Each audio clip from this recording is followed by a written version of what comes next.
Well, greetings everyone, and welcome once again to another Wednesday night right here at the Sports Crib. A lot of things went on this week, a lot of free agency. We'll be talking a lot about that, and among with some other subjects. But let's get our little commercial out of the way here. As you can see, you can subscribe and donate to our channel right here on YouTube at Cash App, $ JE King 3. And always make sure you can leave something off in the comments for us. I see Dave is here. So, Dave, how are we doing this evening? Doing okay. How you doing, James? Oh, I'm doing good. I was sitting outside and enjoying my balmy 72 degrees. Nice. And I happened to look up and see Pittsburgh because I always say that while I was living in Pittsburgh, it seemed to snow the first day of spring. Well, it didn't snow today, but right now it's 35 in Pittsburgh. Oh, So, okay. But Saturday, it'll be 65. But there's no such thing as climate change. I'm not going to get on my rant about that. Just from, it's also supposed to rain here in Southern California on Sunday. So, okay. All right. Before we get to Sue's Corner, Dave, I want to ask you, what was your opinion about Pitt and some of the other teams blowing off the NIT? Yeah. I think for Pitt, it was kind of a. I would have liked for them to have gone into the NIT, but I guess for them, it's kind of like a no-win situation because if they don't win it, it just reinforces the idea of why they weren't selected for the big tournament. But on the other hand, it's like, well, just go out and win it, and so I don't know if that was a coach's decision or if it was a team vote, but I would have preferred to have seen them play in the NIT. But now knowing someone, having been pretty close to that particular rivalry, and I'm talking about the little cousins downtown, Duquesne. Dukes. Dukes. The Dukes get in, and they don't. Like you said, it was kind of a a no-win situation. If they don't go further than Duquesne, in the big dance, and then if they don't win the NIT, like you said, it kind of seemed to be between a rock and a hard place. But I can understand, it's kind of like, what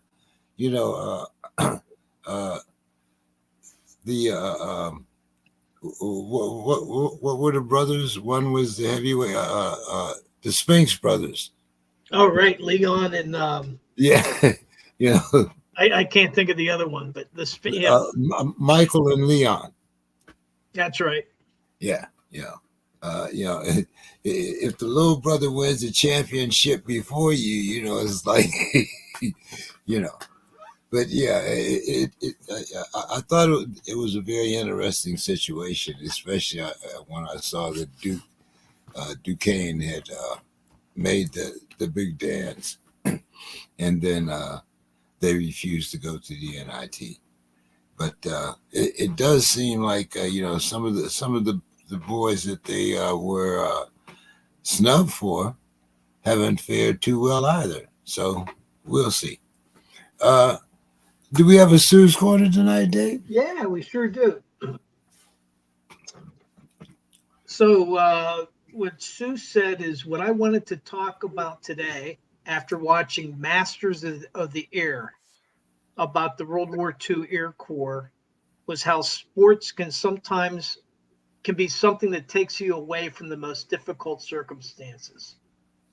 In this show, there were many sports references among the U.S. Army Air Corps, whether it was bike races or stick baseball games or just smack talking a fellow POW about his sports team, just to take your mind off of your dangerous and heartbreaking situation.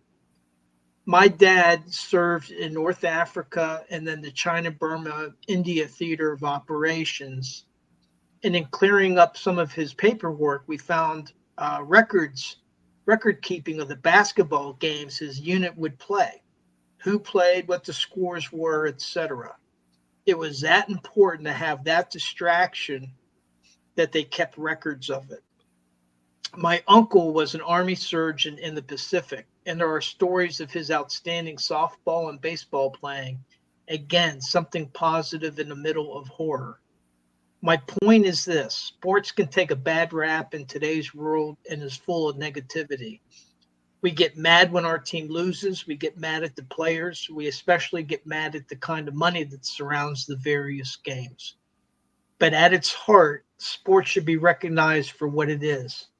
Like a good movie or a good book, it can take us out of our mundane or sometimes terrible circumstances and give us something to cheer about or distract us. And that is a good thing. So, and what she's referring to is there's a program, it's 9 episodes called Masters of the Year. And so this is about the 100th Bomber Group that took horrendous losses during World War II. I mean, they had something like, you weren't expected to survive more than 8 or 9 missions, and they had to complete 25. And it's a true story. It's about, actual pilots that were part of this 100th Bomber Group.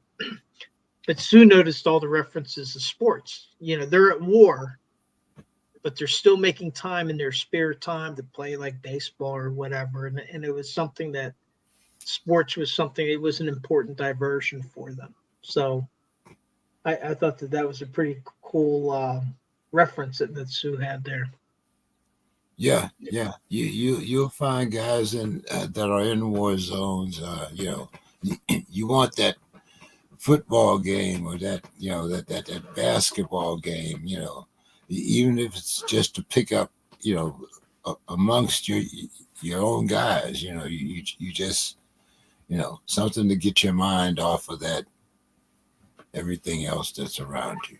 Right. And in her dad's case, when he was in North Africa and then later on in the going across India to the Burmese border, they actually had leagues where they would play against other units. And I mean, and to me, when we came across like one of their unit histories, and it had all their box scores for their baseball and basketball games, which I thought was pretty cool. Yeah, I remember my uncle. He was a Navy veteran, and that was one of the things he would do before every pirate game. He would sit there and mark down his little score and his box, and you could just take his notes and go through the whole game. Avid pirate fan, though, and that was before they were on TV. So right. But yeah, a couple of questions before we get into our football tonight. Maybe I know Demetrius said he was stuck in the airport. Reggie's working, so I'm not sure. Maybe we'll get Don or some of the guys on. But anyway, as you know, it started. The first real games will be played tomorrow, of course, and I'm talking about the NCAA tournament. Right. So let's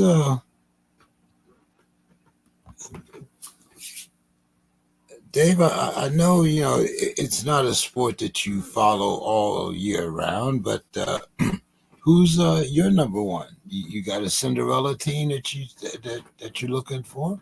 Well, my Cinderella team's got to be the Dukes. It's got to be Duke. They open up against BYU, and so they're an 11th seed. So I was surprised that they got that high of a seed. But if they can get past BYU, then they would take on the winner of Illinois and Morehead State, which more than likely it's going to be Illinois. But we'll see how they'll do. And then as far as the number one team, I was looking at the brackets, and I keep on going back to UConn. I mean, they only had 3 losses all year, and their last loss I think was like February 20th. What was a month ago against I think Creighton, which is a good, and Creighton's pretty good. They've knocked off some good teams, and they had a loss to Kansas and then Seton Hall, but then they came back and beat Seton Hall after they lost to them early in the season. So and maybe it's because they were untested, but I'm kind of going with UConn. Okay. I mean, Houston looks like that looks appealing, and North Carolina, they just must have had a really tough schedule because they're a number 1 seed and they're 27-7, 7 losses, and they're a number 1 seed. Do you remember? We kind of mentioned that a few weeks ago, whether or not North Carolina would be able to get a number 1 seed, and we were all saying no, but here they are. Of course, they do play in the ACC, and that kind of carries a little extra prestige. And being North Carolina, they have a history. So, I'm not going to knock it because it is a single elimination. And I do think that it'll show that maybe North Carolina was gifted this number 1 seed. But I like Houston. I'm thinking that it'll be Houston and I will hope Connecticut in the final, but I wouldn't be surprised to see a rematch between Houston and Iowa State in the final either. Connecticut, as you say, they're 23-3 or 25-3, something like that. But the 31-3. 31, but the 3 losses, have come to teams that that they should have blown off the court. I believe they lost to Marquette, they lost to Creighton, and I forget who the third loss. It was Seton Hall and Kansas. And was it Seton Hall, Kansas, and Creighton? And Seton Hall, they should have destroyed, and then later on they beat them in the second game. Right, by almost 30 or something like that. I forget what it was. Yeah, but the other number 2 seeds though all have 7 or 8 losses because you got Iowa State up there with Connecticut in the East, and then you have Arizona 25-8 with North Carolina in the West, and then Marquette 25-9 up with Houston in the South, and Tennessee 24-8 with Purdue that's 29-4 in the Midwest. So I guess they looked at North Carolina and looked at the strength of their schedule, and that's they basically have the same records of all the rest of I guess it's the top number 2 seed that made it the fourth 1 seed. Fourth number 1, yeah. Because we were all expecting UConn, Houston to make their seed. So it's interesting though, because usually you have that one definitive player that everyone is looking for in the draft. Who's number 1, and but this year it seems to be a lot of parity, and men's basketball. So we'll see. Uh, Usually you have a Gonzaga. Usually it would have been Gonzaga that was number one out there in the West. But, I think they're number 2 or 3 seed, maybe even lower than that because they didn't win their they didn't win their conference either. Well, I'm thinking that there might be a lot of upsets. That it's just not going to go according to seeds. Gonzaga is a 5 seed Yeah, see, in the Midwest. They're 25-7. yeah, see, I mean, Gonzaga is usually one of those that we're usually seeing at least 30 wins, 29 wins, but Yeah, yeah, they got they have Creighton ahead of Gonzaga. yeah, yeah. And that's simply behind. I think that has a lot to do with strength of schedule. Creighton playing in that uh, Big East with UConn and the rest of them. So yeah, it seems to be a lot of parity. It should be some upsets. We always have that number 16 seed or that number 14 seed that pulls the upset in the first round. So we'll see. Dave, we've all talked about Caitlin Clark and how prolific a scorer she is. She's passed Pistol Pete, uh, and now does she need a title for her to be the GOAT? Well, and I have to. I've never watched her play, Uh, but I'm guilty also, Dave. the thing is with her, the problem with comparing the scoring with Pete Maravich is he was hitting all 2-pointers from 3-point range. He had that corner shot, remember? Yeah, And he would just get the pass from deep in the corner, whoosh, whoosh, whoosh. but Those are like 4-pointers. So if you added up all the points, if he gotten credit for 3-pointers, I think he would be hard to touch. But for Caitlin Clark, does a player have to have a championship? It certainly helps. But then you look at somebody in another sport like Dan Marino. Everybody recognizes that he was one of the best quarterbacks, but he never won a championship. And probably what prevented him from being considered the greatest is because he never did win a championship. And then I look at basketball, and that's even more. A player has even more impact on the success of their team than in some other team sports.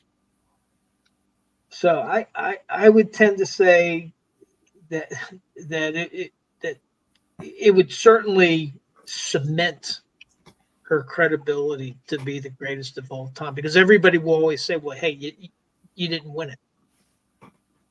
And how can you be the greatest of all time if you never even won a championship? well, Dave, that's one of my arguments when I talk about the scoring championship. The fact that LeBron has made over almost 3,000 3-pointers, and Kareem Abdul-Jabbar made one. You know, so do you put an asterisk behind his scoring title? And it's kind of the same with me with Caitlin. I mean, sure she has all these points, but as you said, Pistol Pistol Pete didn't have the benefit of a 3-point shot. Right. Suppose he had, maybe he would, maybe she'd still be shooting, Yeah, and I think in Kareem's case, and he was an inside player. Well, the center position meant more then than it does now. The center position then meant more, was a different position than what we call the number 5 spot now. And not only that, Kareem had the only unstoppable shot that there ever was, and with the sky. Skyhook. So I mean, like I said, do you put it, old guy like me with black socks, do you put an asterisk behind LeBron's name? Him being from Akron and all, but that's nothing. Well, I mean, but he helped his team win a number of championships, and just in a different role. I mean, I I mean, I I see him, and it was just a different role. Just like Jerry West from the old Lakers, different, a guard, different player, but he was one of the best, right? And he helped his team win championships, and so LeBron, certainly helped his team win championships, and so did Kareem. I keep on wanting to say Lou Alcindor for some reason, but I'm thinking of the Milwaukee Bucks because I think he changed his name before he left there. But yeah, he did. Before he went to the Lakers, he was Kareem. But yeah, it's when you start talking about the impact. I was reading an article where LeBron said that he gives Stephen Curry more credit for having an impact on the game, than he did, even though he was probably the first, middle linebacker or heavier that we've had play, guard in the NBA. So, but Dave, I want to get to this free agency market here. all right. It seems that Aaron Donald is retiring, and he's had 111 sacks over 10 dominant seasons. Dave, did we just witness the career of the greatest of all time defensive tackle? Now, you and I go back quite a number of years, so we've seen an evolution at this particular position, but and there's a lot of guys you have to go through. What do you think? I would personally, I would put him probably within, I would say, my top 8, maybe top 5 greatest of all time. I would say greatest of this era. Yeah, I think that's a good way of putting it. Because you look at a player like Joe Green. I mean, he changed an entire franchise's fortunes in the Pittsburgh Steelers, and he's still with the Steelers. He's still. Oh yeah, still with them. But and if you counted his sacks, he didn't have as many sacks. But again, it wasn't a passing league then, I think, and it wasn't an official stat. But unofficially, I think he has like 70 or. I think it's around 70 or so unofficial sacks. But then I think about somebody like Reggie White. Now, he started out as a defensive tackle, but see, he would shift around the line. So, is he a defensive end or a defensive tackle? When he was with the Eagles, he was a tackle, and he has 198 sacks, which is just incredible. And but that's not the only thing to being a defensive tackle. You got to be able to stop the run. You got to dominate the line. But I think that Aaron Donald, I mean, he rates right up there. He's in the discussion, and I like the way you put it.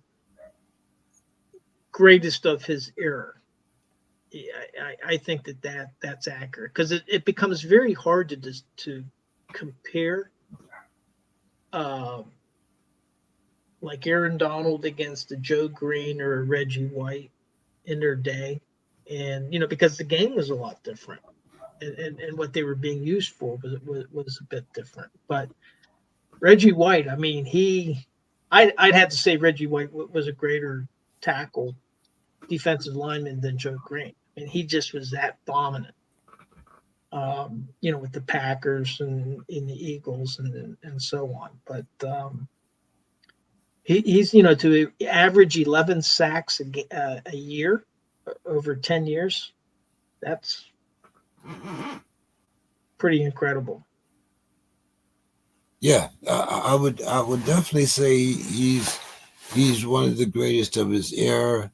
And like I said, of all time, I think he could make maybe the top 8, maybe the top 5, depending upon how far back you go. But it was a very interesting question that I saw there, because we're only 3 questions in, and we're already talking about the GOAT of women's basketball, the GOAT of defensive battalion. What it seems to have lost some of the glory that GOAT used to have attached to it.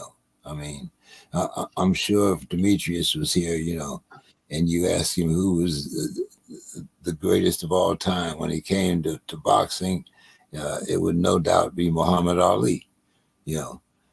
Whereas, if I ask one of these young kids that's running around here, maybe 27, 28, Floyd Mayweather, so, Right. So, defensive end Chase Young, he signs a $13 million deal with the Saints. Young will join the Saints after he's going to have a neck procedure. What's your thoughts? When the 49ers let go of a player, especially a player of his caliber, I have to kind of wonder. Well, I'm sure now at least everybody in the league knows it, but I wonder if that wasn't one of the reasons why they possibly decided to let him go, even though they could have certainly afforded $13 million to keep him. What's your thoughts on Chase Young and why he's not a 49er? Well, he's not the GOAT. The most sacks he ever had in a year so far is 7.5. And the thing is, he's had injuries. Even his rookie year, when he was, I think, defensive rookie of the year, or at least in the voting. Yeah. Well, he missed a game or two because of a groin injury. Then he had the ACL injury. Now he's the Saints sign him, and now he's having a medical procedure, so he might not even be available for training camp. And 10 of the $13 million is guaranteed, from what I understand. Yeah. So I guess they're taking a risk, and the risk being is that he's going to come back from this neck surgery and be able to give them a full season. He's not breaking, it's not like he's being paid $20 million a year, but still, 13 million is 13 million. And 10 guaranteed. Right. So I think they're taking a risk. We'll have to see. I wouldn't do it if I were the GM. I would argue, hey, you got to show that you're healthy. Yeah, my first question to this was, are the Saints buying damaged goods? Well, yeah. I mean, because what I found strange is he signed, and then they said, okay, he's going to have neck surgery. And it's like, well, didn't they do a medical procedure? Didn't they do a medical examination before? I mean, I guess my question is did the Saints know for a fact? Did they know about the neck surgery before they signed him? Well, if they didn't, then I'm sure the contract, you'd be hearing that, about, the 49ers not disclosing, his condition or whatever. I mean, we're seeing so much stuff go around right now that I'm sure that you know they must have disclosed it. Well, yeah, now everything is disclosed, isn't it? Or it's supposed to be anyway.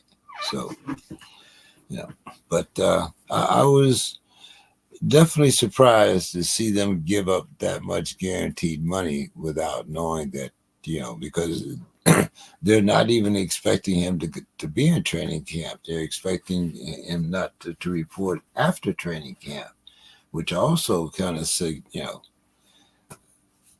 So the Saints are willing to take the risk, but the 49ers weren't. well, the 49ers said they're trying to get back to the Super Bowl. So we'll see how this works out. But like I said, I mean, the 49ers certainly had 13 million that they could have given him. So it wasn't a matter of uh, what he cost. Dave, Patrick gets a deep threat. Hollywood Brown signs a 1-year deal with the Chiefs. What's your thoughts on that? We've always talked about how Patrick has been getting along with, put anybody out there, you and I can go out there and catch balls with Patrick, but now he's got a legitimate deep threat. And I think Hollywood is what, only 26, something like that? Yeah. 26, 28? And it wasn't that. I think it was like for $8.2 million. Yeah. Didn't cost him a lot. Didn't cost Uh, him a lot of money. and I mean, he's not Tyreek Hill. I mean, when Tyreek Hill was an absolute weapon when he was with the Chiefs. You never knew what was going to happen. But I think that Marquise Brown gives the Chiefs something that they didn't really have, and somebody to stretch that field, somebody that can be. He might not be as big of a threat as Tyreek Hill, but he's still a threat. You still got to pay attention to him. A little bit of a concern. He I think he only caught like 50% of his catches his latest season. He's averaged less than 60% of a catch rate. But I mean, if he's going down deep, well, those are more contested balls at time, and it's not like he's a possession receiver at that point. So I think for the Chiefs, that could make them more dangerous. And they got their tight end, and they like to pass to their running backs, and this just gives them that much more of the field that defenses are going to have to cover. Yeah. And if you stretch them out, well then then that's going to make their short game all the more all the better. And Hollywood hasn't had the best quarterbacks, thrown to him either.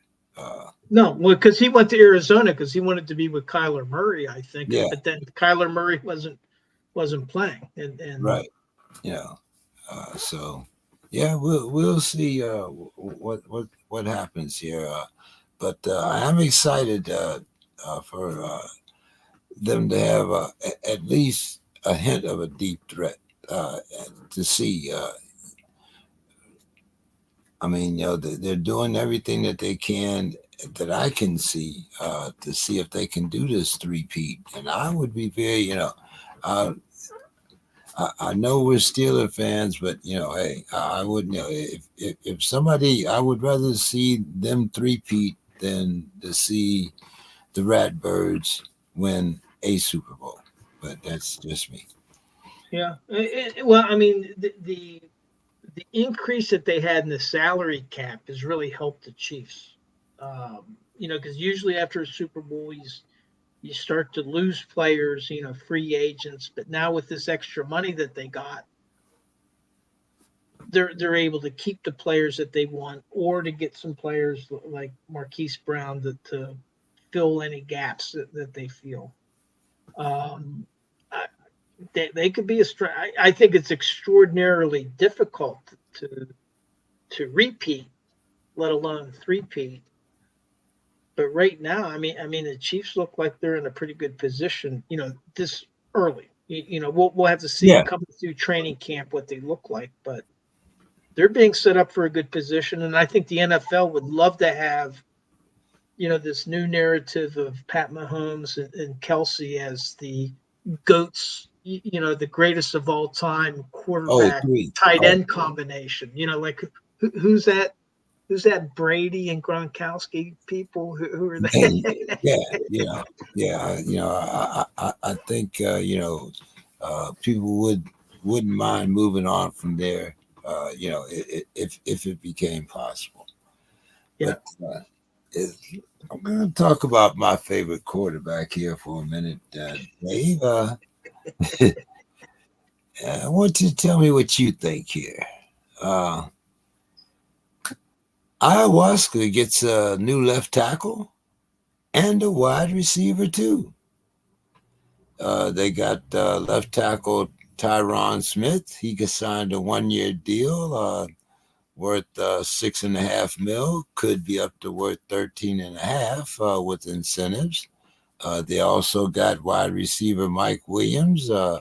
He signed with the Not Yets with a contract up to 15 mil.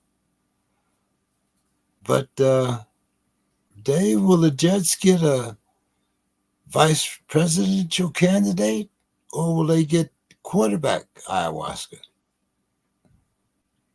Well, the election's not till November. So, maybe they can get both. He'll start off the season and then complete his campaign there. But Well, he can't do it. Well, I mean, but then if he wins it, then doesn't he have to campaign? They got to run against Biden and Trump. I mean, he's got to have some time for the yeah, campaign trail, right? And yeah, he's not going to be the VP candidate. But and I don't even know if he's going to be playing quarterback.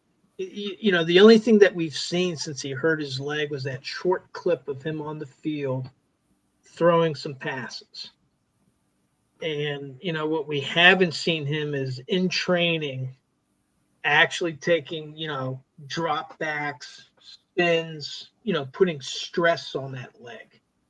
Because it's one thing to be passing the ball where you're not torquing the leg at all. Like you're just kind of using straight power. And but then once he starts moving back to hand off the ball or to do like a play action and putting a lot more stress, we haven't seen him do that. So I mean, is he absolutely going to be back as the Jets quarterback? He might be neither of these. He might be neither a vice presidential candidate nor the Jets quarterback. yeah, what happens when that guard rolls up on his leg or that first sack? Right. So Yeah. yeah, I mean, he's just. I mean, we saw that one clip, and it was impressive because that wasn't that long after. It was like a couple months after that injury. It was a significant injury, and it's like, um, let me see. I need to see more. I want to see him in training camp taking some snaps. Yeah, most definitely. I'm kind of with you there, and uh, you know, uh, Mike Williams doesn't have that. He's another one that can't seem to stay healthy. Yeah, Uh, and he was the guy that he was going to come into Pittsburgh, and then he just. yeah. But I don't think Pittsburgh was going to offer him that much money. And Oh, I mean, well, 15 million. That was nearly what Deontay was making. it said up to. So I'm not sure what the base was. I don't think at the time that I wrote this, I don't think the base was down there. It just said up to 15. So I'm sure at least five of that was incentives, but we'll see. Dave, what do you think was the most questionable free agent signing? And what do you think was the best free agency signing? I'm going to give you a couple examples of the reason why I kind of asked this question, and I'm using ESPN to as my source of reference here. Um, so, um,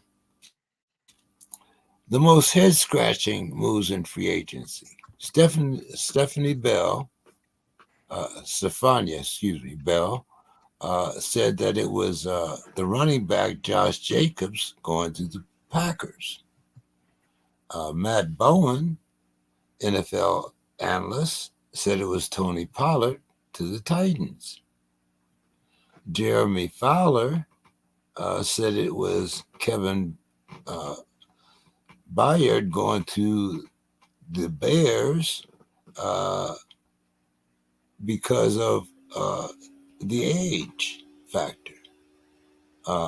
Eric Moody said it was receiver Gabe Davis going to the Jaguars. And let's see, do we have any other opinions here? Oh, Aaron Schnatz, uh, NFL analyst, said it was guard Robert Hunt going to the Packers. And Michael Tannenbaum said it was receiver Calvin Ridley going to the Titans. Nobody mentioned Kirk Cousins in that? No, this was no one mentioned Kirk Cousins. So Yeah, you got I wish Reggie was on here because you know the most questionable free agent signing for me was the Kirk Cousins contract. He has $100 million guaranteed. hey, if Kurt doesn't know how to do nothing else, Kurt knows how to negotiate Oh contracts. yeah, I mean his every quarterback should have his agent on a speed dial. But I mean that's $100 million guarantee, and I think it's over 2 years, something like that. And then they have some Well, it was additional over. voidable years. It was over three. The way Reggie broke it down, it was 45, 45, and 10. Okay, that's the 100 million. That's the guarantee, Right, that's the guarantee. and it's a total of 180 million. Yeah. And it's like my question with Atlanta, and Reggie may have mentioned this if I remember correctly, but it would be one thing if they had the entire team in place, and the only thing we need is just a quarterback just to get us over the hump. But is Atlanta really at that point? And I think that they have more holes that they have to fill. And I don't think that Kirk Cousins himself is going to take them over the hump. And now they're tying up all this money. Um, I to me, it's kind of questionable. It might work out for you know if they go to the playoffs and they win a couple games and then you know they're able to bring along that they find a young quarterback to develop. It might work out for them. But right now, I don't see it. I see this as a highly risky move with a limited upside because I don't think Atlanta is the team right now. Okay. And you know who I'm going to say is the best free agent signing. I'm sure. I Well, think you already know. we're going to talk about that because uh, it says what was the best overall free agent signing, Right. and one of the writers said it was Derrick Henry going. Of course, he's 30 years old, but the Ravens. Then you have the Packers signing Xavier McKinney to a 4-year deal, 68 mil. Uh, Fowler says it was the Steelers signing linebacker Patrick McQueen. Moody says it was, of course, Robert Hunt, 5-year deal. Jason Reed said it was the Chiefs acquiring Marcus Marquise Hollywood Brown.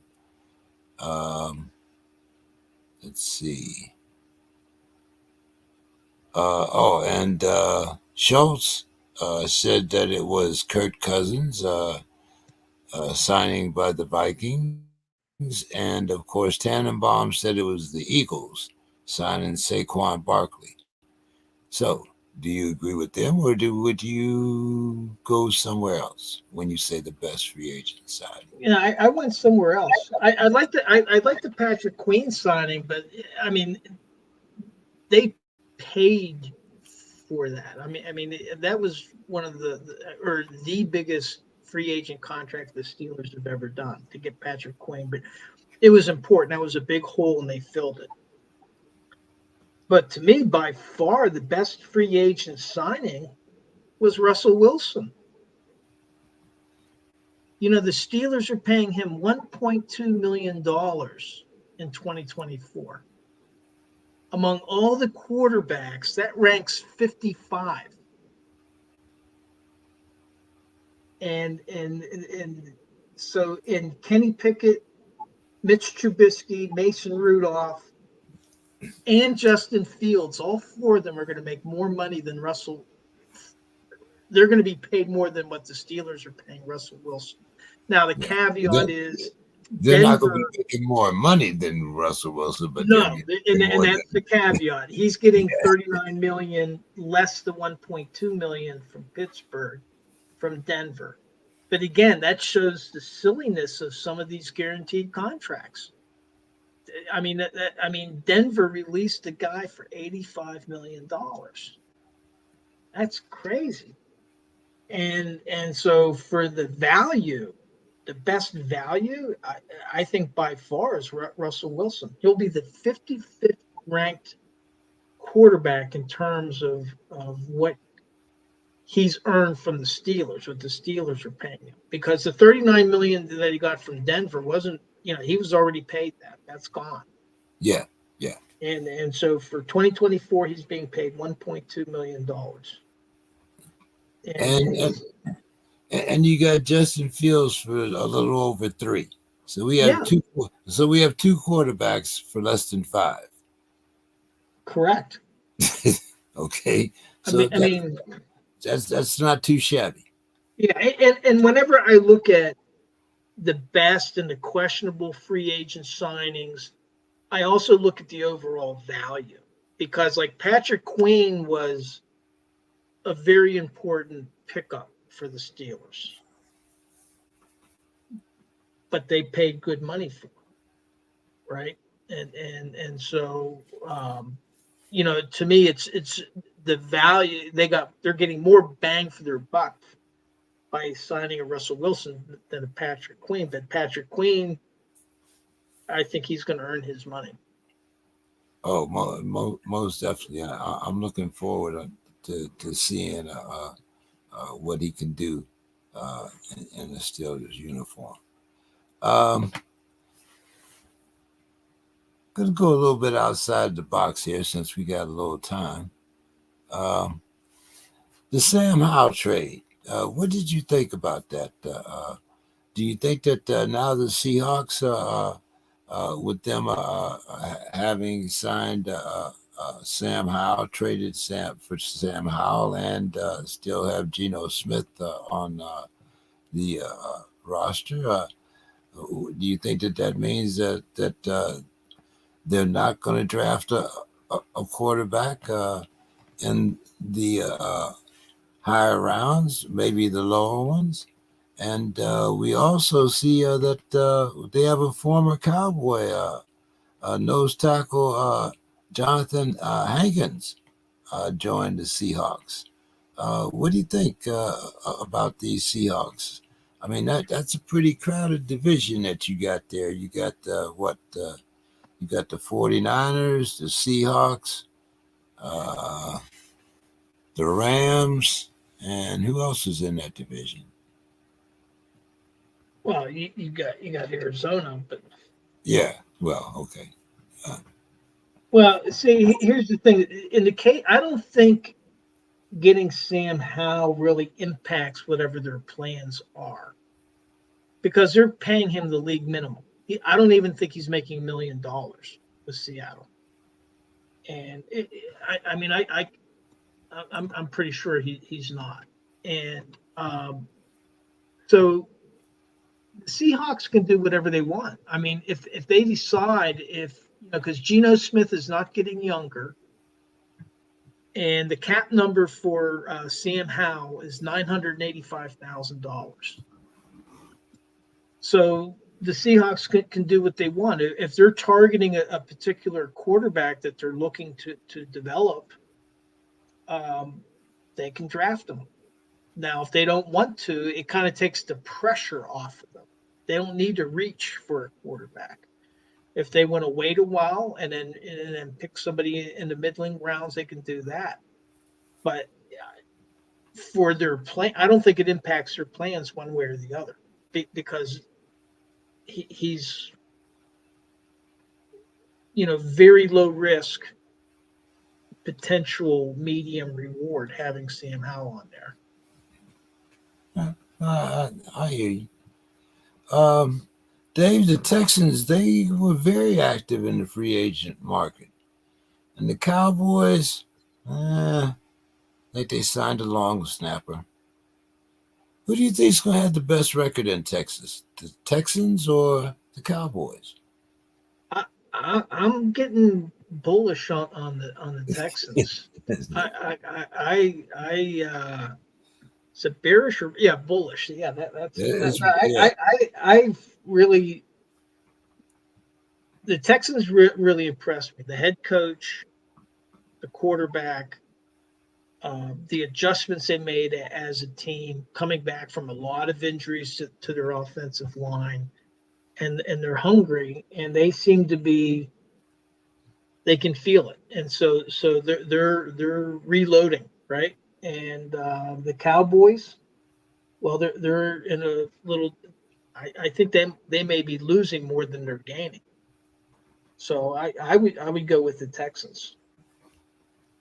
Okay, very I would love to hear what Don thinks, but that's my take. Yeah, you and I both. I think that's what we would say. So, but Don might hear a little bit more about it down there in Texas. So, yeah, I would. As I said, Demetrius is kind of in between planes, and all of a sudden we're not here from Mr. Scott, but I would like to hear his version of what's happening up there with the Vikings, especially with everyone else seeming to get better. I think we got somebody that's been watching us, Harry Hammercock, and he says the Cowgirls are going to be sad next season. So I guess Harry agrees with you and I. Yeah, it's. I still don't see them winning the division next year. I think the Eagles have done better. So yeah, we'll definitely see. Anyone else over there in the comments?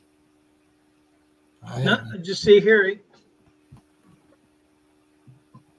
Yeah, Harry Hammercock. Harry, you're gonna have to come on the show. Give us your email. Come on the show and talk with us. But you've heard the Lions news, haven't you? With the Cam Sutton. Yeah.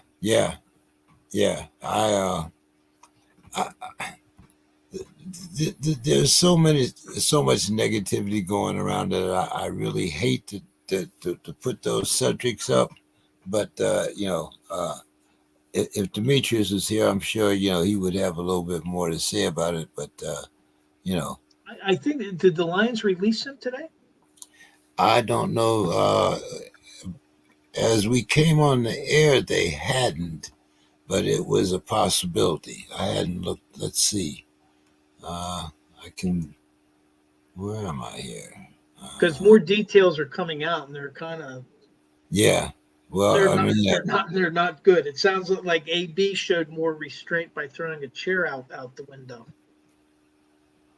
So um, I I just hope he gets help, and I hope that he surrenders and all of that gets sorted out. It's really I like Cam Sutton. I thought he was a really good cornerback, especially in the slot. Very versatile player, and yeah. just sad to hear that.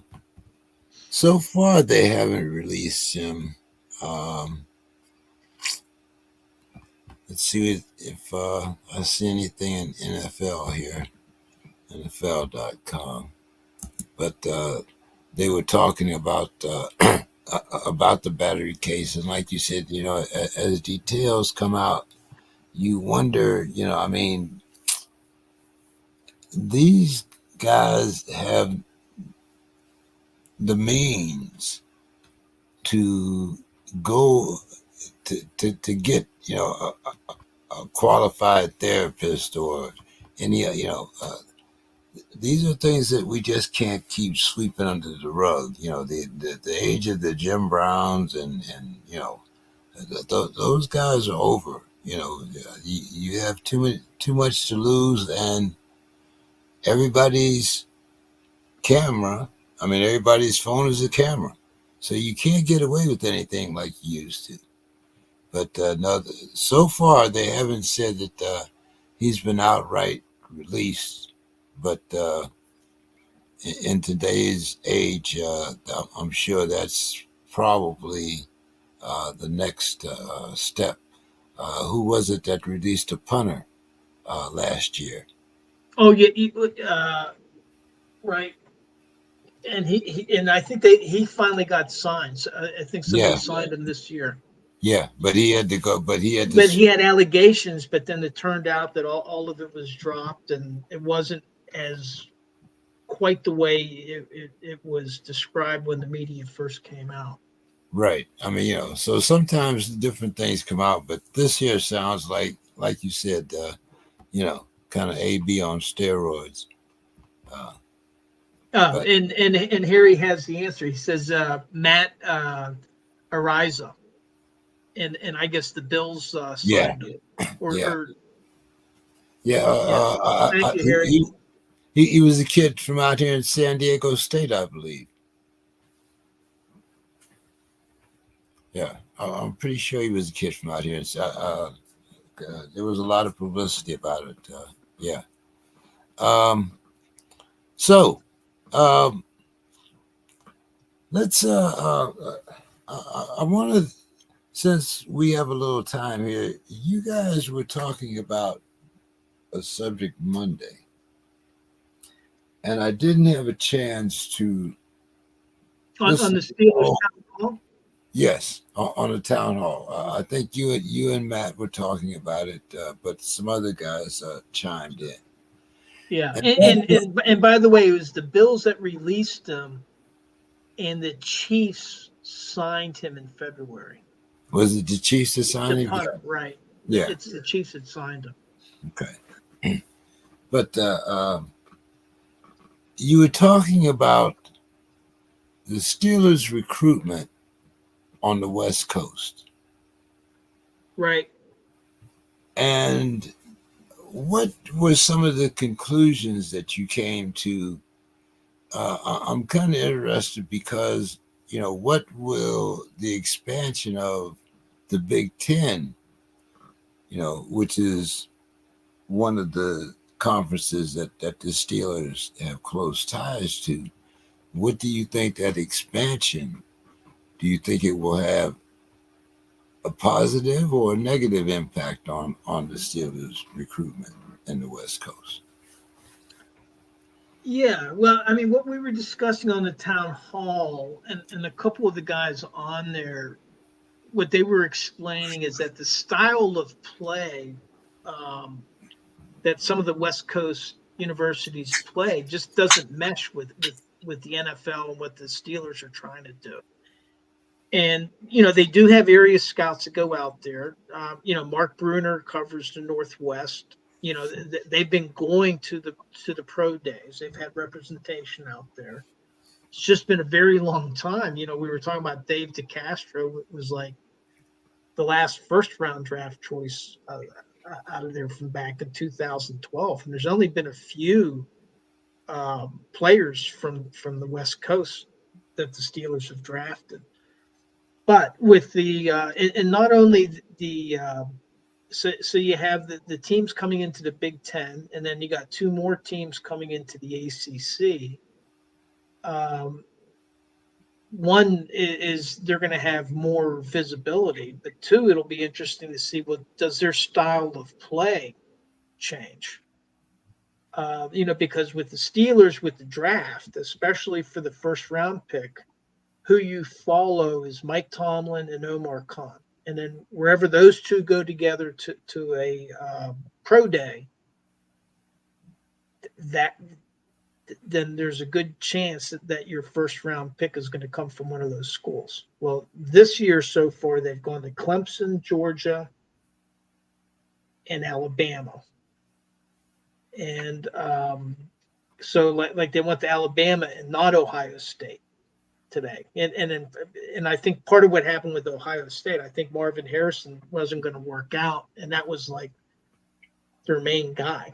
And so and of course Alabama has a lot of blue chip talent there. So that's where Mike Tomlin and Omar went. So you kind of follow those guys for the high picks.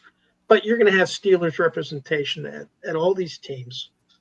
So for your question, I think that let's see how successful they are in the Big Ten. And do they adjust their style of play? And then I think, and it doesn't preclude them, that they'll draft people. And we named a couple players on the lower end of the, day 3 draftees that have been drafted from the West Coast. But maybe you'll see more. But Mike Tomlin and Kevin Colbert before Omar Khan, they showed a big preference for the Big 5 conferences, specifically the Southeast Conference and the Big 10. But now you're going to have more teams in the Big 10 for them to be looking at. Yeah. As well as, like you said, the SEC with the addition of Texas and Oklahoma, as well as Alabama, LSU, the usual suspects. Okay, Dave. I kind of feel like I'm on a roll here because both of my quarterback issues were settled.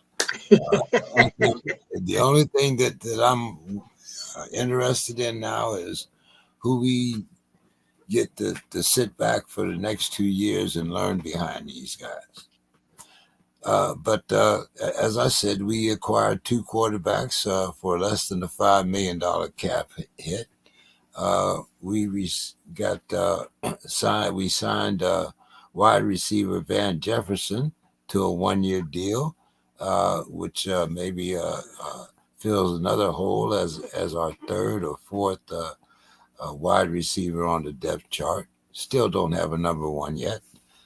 We also signed safety Deshaun Elliott, who was a Pro Bowl special teamer, and we'll probably see some nickel.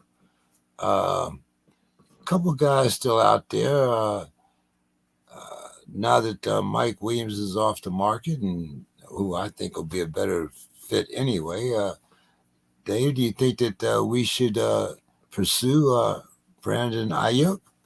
And how do you feel that Kenny Pickett handled his exit from the Steelers? Yeah, I'll start with the Kenny Pickett question first. When I can understand where he feels wrong, and especially when you look at his fellow co-captains were actively recruiting Russell Wilson. I mean, his own teammates, that had to have hurt. There's no way about it. But a lot of people say that Mason Rudolph was treated badly, right? And that he kind of was given a raw deal in Pittsburgh. Well, with Kenny Pickett, whenever he said farewell, he mentioned Pittsburgh. He didn't mention his teammates. He didn't mention the Steelers. He just mentioned the city of Pittsburgh. He didn't mention Steeler fans or anything. Well, this is what Mason Rudolph had posted on Instagram as his farewell. For the past 6 years, it has been a privilege to be a part of the Pittsburgh community and represent the Pittsburgh Steelers. To my teammates, coaches, staff, Art Rooney, the Rooney family, Thomas Tall, Larry Paul, and the rest of the Steelers organization, thank you for changing my life forever 6 years ago when you gave me the opportunity to wear the black and gold. And you know what? That's all that Kenny had to say. And he would not be getting all this negativity. And he didn't outright insult the Steelers or ding them, but just the omission of even mentioning them in his goodbye, I think was it's obvious that he really feels that he was done wrong. And I think it was former Robert Golden. Was it Golden? Former Steeler who's now a pundit. He basically tweeted out and said, "Hey, never burn bridges with the team because you never know later on when you might need them." Like in for him, it's as a source, as a pundit. But Dave, we stuck with with Rudolph.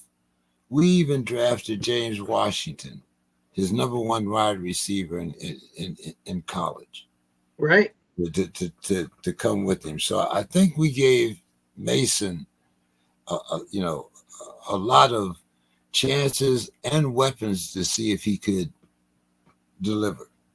Kenny Pickett, we watched him while he was a developing quarterback with Pitt, and I'm one of the guys that see you, glad you know how I felt about Kenny Pickett. Right. Well, there are two camps. There's the group of people that feel that Pittsburgh made a poor talent evaluation of Kenny Pickett, that he was not a first-round pick. But then you have another group that say, hey, Pittsburgh failed Kenny. They brought in Matt Canada. He had that oversimplistic offense, et cetera. And so, you have two sides of the story, and it's probably somewhere in between. And his story is not over. He's with the Eagles. He might be sitting on the bench now, but after a couple of years, we'll find out. Was he a first-round talent or what, or wasn't he? And I think that there's little doubt. I think everybody agrees that Matt Canada was a poor offensive coordinator. He's still not hired. I don't even think he's gone to a college team. And so there's that. But he still could have handled his exit a little bit better. And that's what the question was about, was how did he handle his exit? Right. And then Harry's been coming right on with us. So he said Pickett got burnt by your organization, but we are win now mode. No time to develop quarterbacks. When Russ Wilson and Justin Fields are available for as cheap as we got them, then it's a no-brainer. And I think he's spot on. How could you pass up? Yeah. Two quarterbacks that way, one for $1.2 million, another in his rookie contract, and you don't owe him anything. They don't have to pick up Fields' 50-year option if they don't want to. And what Pittsburgh may be looking at doing is shortly after next year is signing either or both for longer-term contracts, regardless of whether they draft somebody. And going back to your your townhouse, a lot of you guys were talking about Spencer Rattler. See, now we can afford for a Spencer Rattler or Michael Penix to sit on the bench for 2 years. You know, Yeah. Well, they have 2/3 and they have 2/4. see, And so if somebody is down in there, then yeah, why not? And so now you have the developing room. I think the plan was they never planned on dealing Pickett. I think the plan was to help him develop with these yeah, guys in and there and give him a chance to compete. And he wasn't into that. He was supposed to have he canceled a date with the wide receivers when he was going to go the day that they announced Wilson's signing. So he just could have handled it better, but we'll see. And Kenny Pickett's story is not over. And he still has the opportunity to prove that he was a first round talent. yeah, We'll yeah. see. Well, Some of the other stuff, the question about Van Jefferson, we need somebody to replace the hole created by the Deontay Johnson trade. And, Deontay had a lot of issues, but the Steelers have had plenty of players throughout its history that they've had issues with that they've managed to keep on the roster and they still managed to produce. I'll go all the way back to Ernie Holmes, back in 1970, Fats Holmes, right? yeah, And they kept him. They tried to help him, and then and they played a few seasons after that incident out in Ohio, and he got some rings, right? And AB, it turns out that there was a number of incidents with AB that were kind of kept under the cover, but he was very, very productive for all those years. And Ben Roethlisberger, early in his career, he had a lot of miscues, and at one point the Steelers were actually shopping him, and that straightened out, and now he turned out to be a Hall of Fame quarterback. So the whole thing about him being a bad presence in the locker room, well, they've had other guys that have had problems, and they were able to work it out. But apparently Deontay wanted traded. He actually took a pay cut. He made $16 million last year, and then I think with Carolina, he's making $10 million. Nevertheless, it's a hole that has to be plugged. And if they're unable, you ask, well, should they pursue Brandon Ayuk? Yeah, if they can get him for the right price. Yeah. There's been talk about Justin Jefferson and all these others. Omar Khan has done some stuff I just never expected. I think it's not my man. a It's lot, my lot, man. lot of Steelers fans were surprised, but pleasantly. I mean, he's really being aggressive. And as Harry had mentioned, during a win now mentality, Art Rooney II had basically put the marker down at the end of the season. And, they're losing patience. And And Dave, I was one of the ones that was skeptical when he said that. I'm like, yeah, okay, we're just the same old thing warmed over. But now, when I see the moves that he's making, I'm 100%, like you said, hey, I'm glad to see this. You know, we're not being patient anymore. We're not sitting back, like the old lady with her knitting needle. We're at least putting some logs on the fire.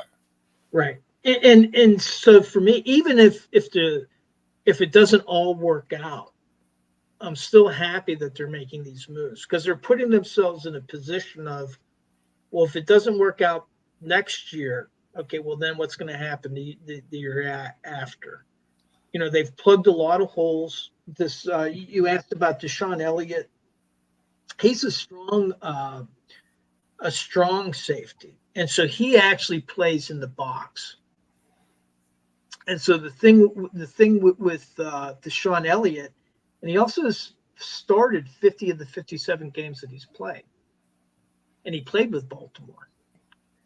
And so what that does is he should be able to free up Minka, so that we don't have to bring Minka into the box. So now maybe Minka can get back to going after interceptions and stuff like that.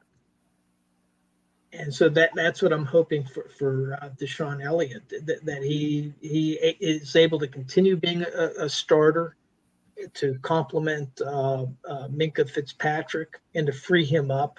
And then there's still DeMonte Kazee. And they've used these three safety looks. And so, and Harry mentions we can't afford to lose our first round pick for Ayuk. I'd rather McLaurin if his asking price is cheap. Well, McLaurin is a really good receiver too. I agree. The Steelers have too many holes where they can't exchange 2 draft picks to get one. They can't do it. They need their draft picks. And right now they have 7 draft picks.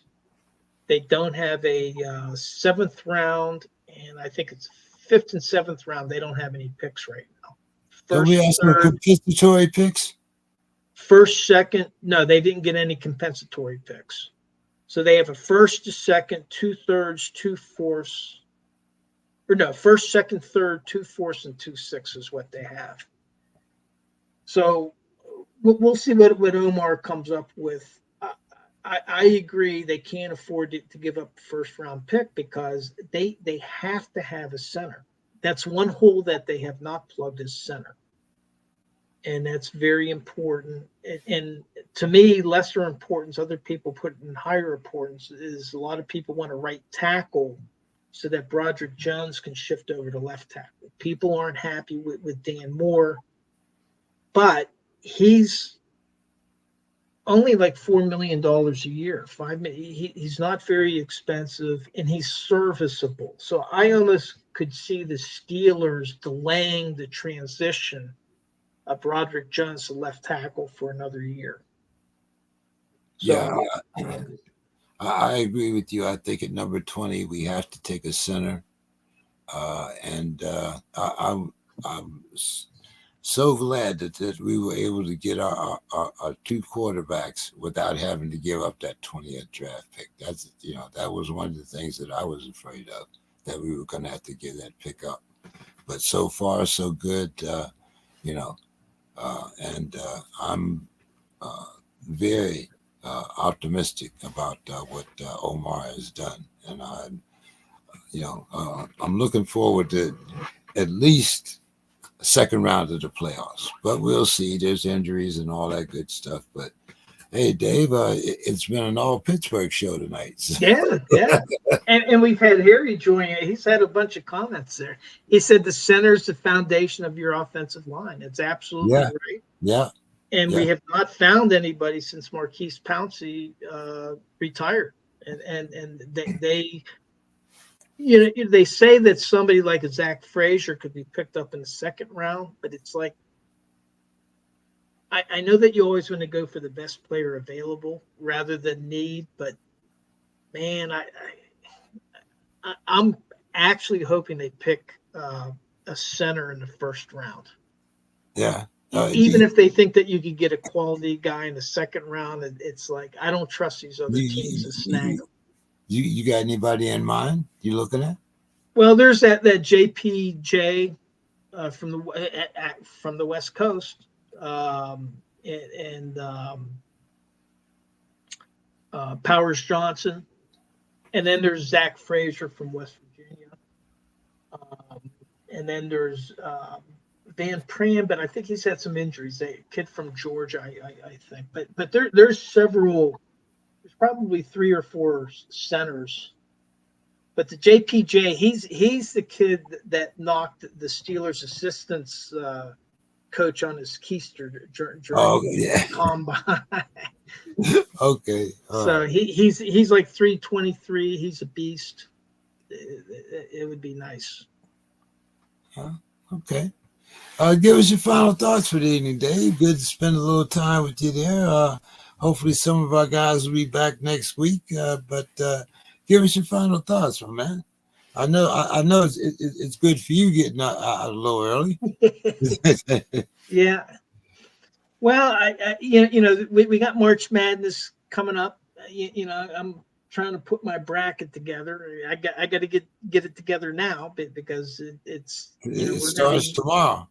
going for it tomorrow. But then I'm also big into the NCAA wrestling, and the NCAA Division I wrestling tournament starts on Thursday.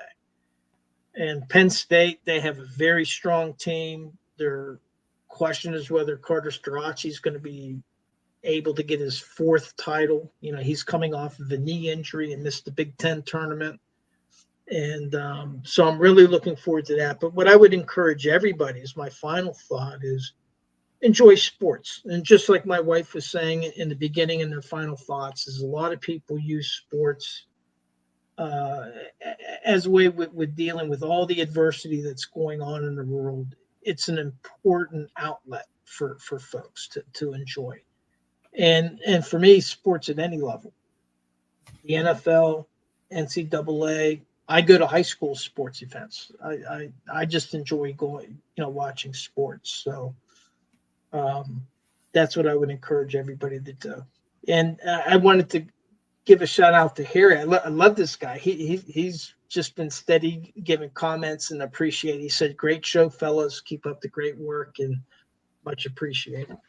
Yeah, I see. Here come Mr. Scott late to the party as always. But, Mr. Scott, how are you doing this evening? Doing very well, gentlemen.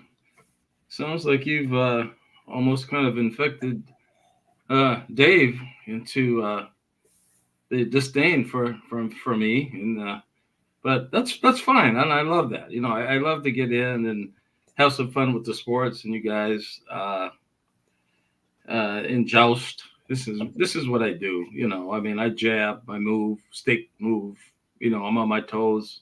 So. I'm still trying to find a promoter for us, Mr. Scott. They tell me there's a couple excellent ones up there in Minneapolis. There are. Yeah, we have a great venue. We have a great venue at the old Minneapolis Armory. And it's a funny thing, the Armory is where the old Minneapolis Lakers used to play with George Mikan and that crew. I don't know if anybody remembers that, but championship after championship. And I still count those, even though they're the Lakers, but it was in Minnesota, was in Minneapolis. And so I get in a lot of arguments around the country. They say, well, no, no, but I still count those because I actually saw some of the exhibition games with Elgin Baylor when they would come back. So, Mr. Scott, I had some questions for you today. Since you decided to jump on in here, I got to ask you about your Vikings here.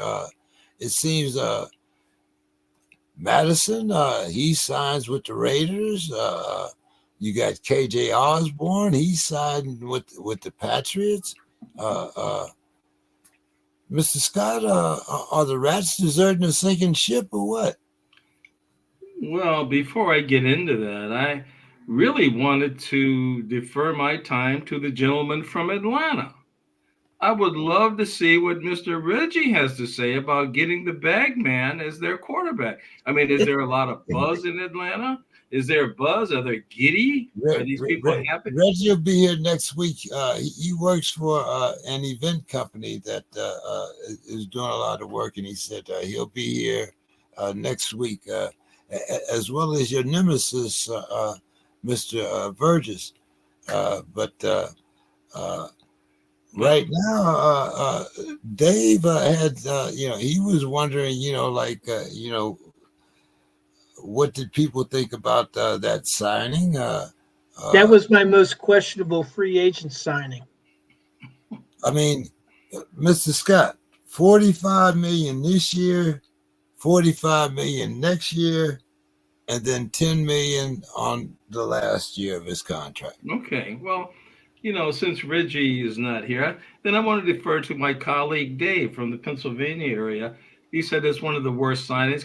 I'd like to pose that question to you before I get into it. Why was it a bad signing.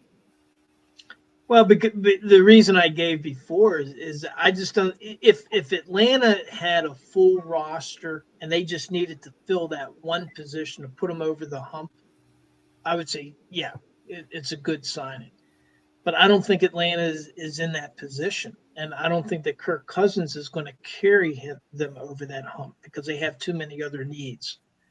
And so to tie up $100 million in guaranteed monies is, unless they're going to the NFC Championship in the next year or two, I think it's a bad move.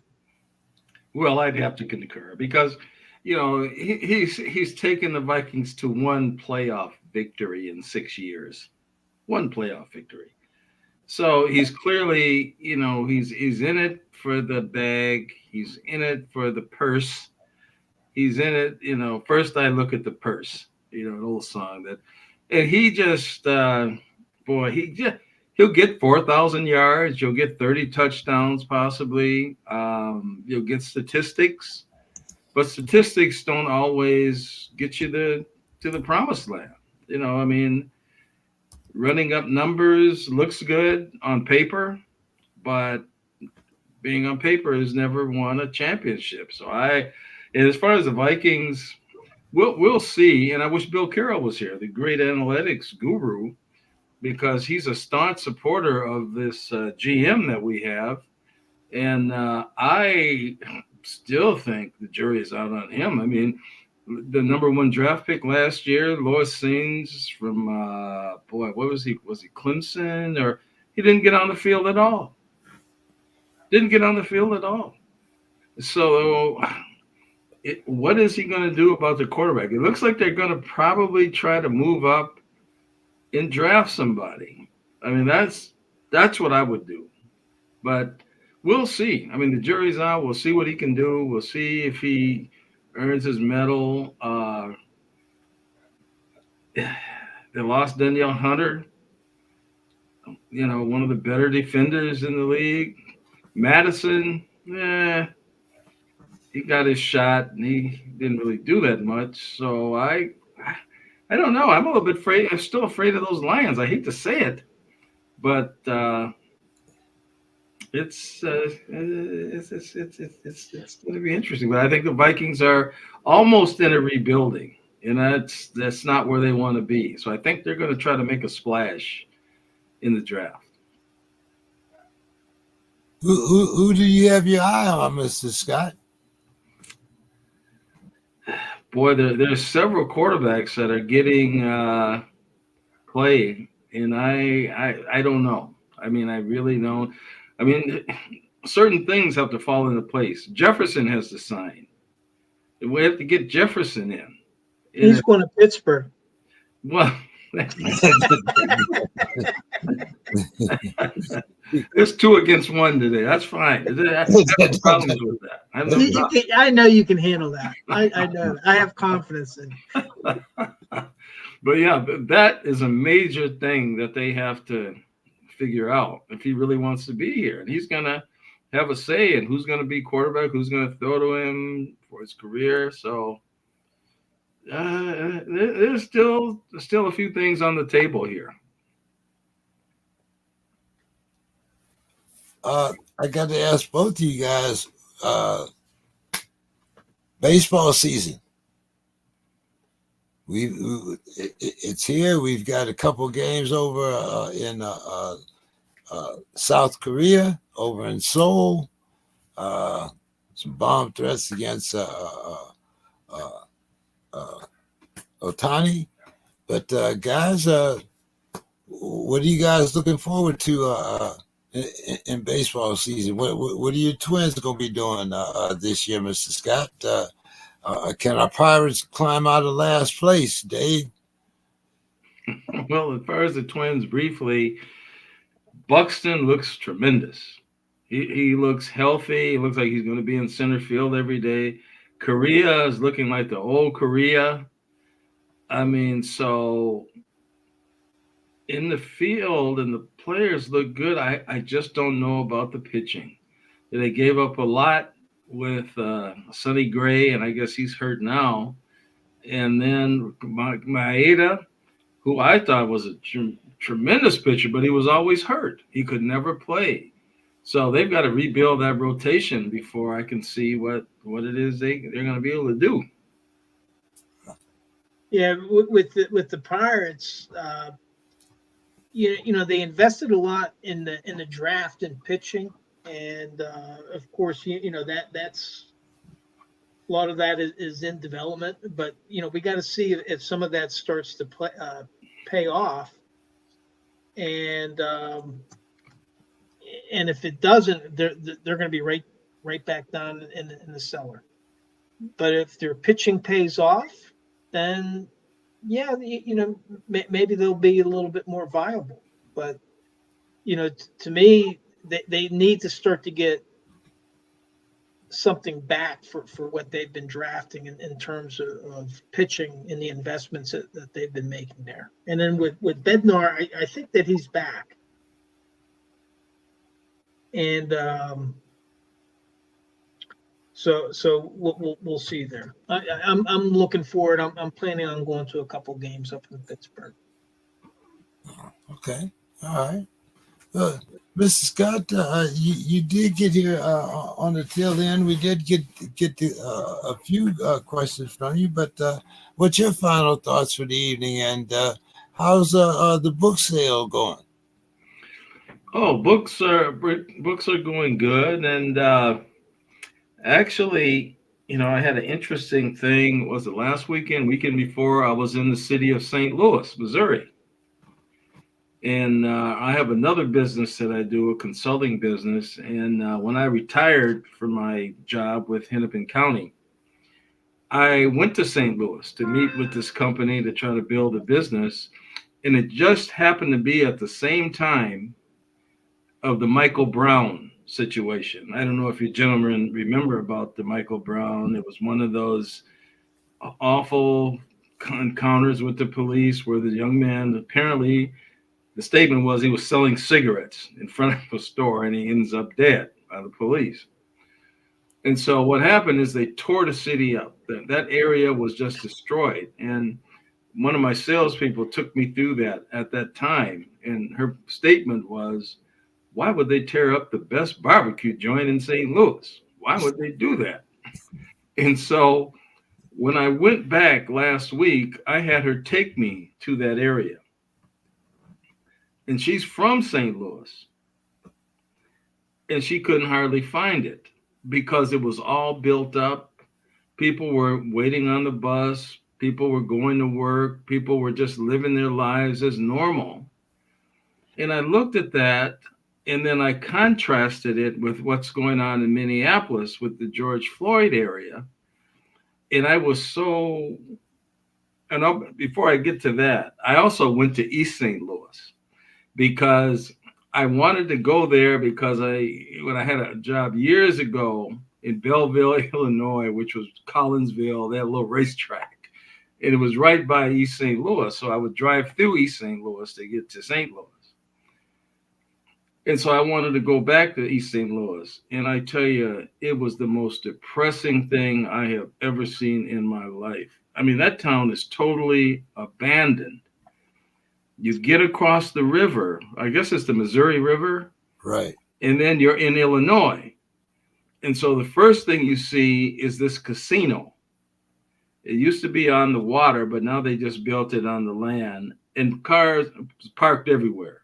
Parking lot was full. You get in just 3 or 4 blocks into the town. There's nothing there. I mean, I didn't see a gas station. I didn't see a grocery store. I saw some dilapidated churches, abandoned parks. I had never seen, there was no street lights. All they had was stop signs. And it's a good thing we were there in the day because it's not like there were potholes, there were craters. If we had hit those things going full speed, we would have, her little car would have broke down. I've never seen a place totally abandoned like that. So I get back to Minneapolis and I was so upset by seeing how the Michael Brown area, excuse me, had been restored. And I wrote a letter to JK3, your favorite person in Minnesota. I wrote a letter to him. I wrote an email to him, long email. Mayor Jacob Fry. And he sent his staff to call me, and I'm having a personal meeting with him on April 5th. Hey, you know, sometimes that's what it takes. Sometimes, you know, to be you know, make sure that our own neighborhoods are being taken care of, especially when we go other places and see what kind of strides that they're making. Yeah. So, Dave, did we get your final thoughts? Yeah, indeed. Okay. Talk about watching other sports. Oh yeah, that's right. I'm sure Mr. Scott would have appreciated that.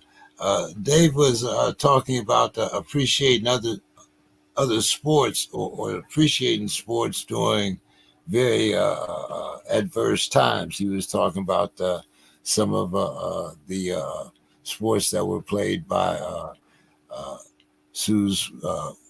Was it her father and her grandfather? Her dad and her uncle. Her But dad. my father-in-law and my uncle were in World War II, but we've been watching a show called Masters of the Year, which is about the Army Air Corps in Europe, the 100th Bomber Group. But Sue was talking about they made a lot of references to sports, and here they had a very low survival rate. Like you were only expected to survive to your 8th or 9th mission, and you had to complete 25 missions in order to go home. But still, even with all that stress and the horrendous conditions that they were going under, you know, they're flying at 30,000 feet, unpressurized, unheated aircraft. I mean, frostbite was one of the big things that they had, but they still found time to play sports, and it was an important outlet for them. And so that's something that Sue would talk to. And then my final points, you know, I mentioned it's good to watch a lot of different sports at all different levels, you know, be it the pros, college, high school, you know, whatever level. You know, it's always good to, you know, encourage people to play and be a spectator with. All right, guys. Well, hey, hope to see everybody next Wednesday. Mr. Scott, Reggie will be here. We can talk a little bit more about the impact of the Cash Man down there in Atlanta. Yeah, I want to chop that up. I mean, I really want to chop that up because I think he left out of here and he's going to go there with great fanfare. Oh, as he came here, it's just going to be just great fanfare, and confetti will flow. So we'll see how long that lasts. I'm just very curious as to what Reggie from Atlanta, what his perspective is on that, and I'll sit back and listen. I mean, I won't even. I just want to hear it. All right, guys. I'll see everybody next week. Have a great night, everybody. Take care. Take care. Thanks a lot. All right.